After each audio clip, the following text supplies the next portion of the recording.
台语文千万字，大家要跟大家做伙来捌一字。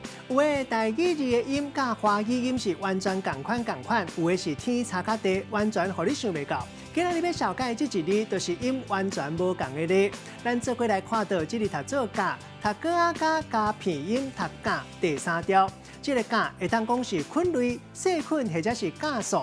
因为欠酸素分解有机物的过程，一般拢是讲分解动类产生乳素，也佫有二氧化碳或者是酒精这款的代谢性物质。安尼就要解说什么是甲素。甲素是一款由细胞合成的高分子物质，一般拢是蛋白质，会当用来帮助各种生化反应，像讲帮助体内氧化作用、消化合成作用。普遍来讲，一款甲素敢若对某一款化学变化有催化作用，某人讲是酶。带大家做伙来小解这两个词，拢是咱生活中较常讲会到。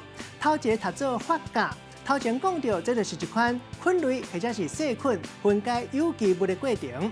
第二个词读做甲母，完整来讲，这是真菌主动类的甲母菌，会当甲糖分解做酒精或者是二氧化碳。咱用一句话来举例，甲这两个词甲做伙。比如讲，真侪甲母菌对咱生活有真大的帮助。像讲秘鲁甲母菌会当用来发甲结酒，若是要做芳，就要用到做芳的甲母菌。今仔日小解这一日读做甲，提供给观众朋友来参考。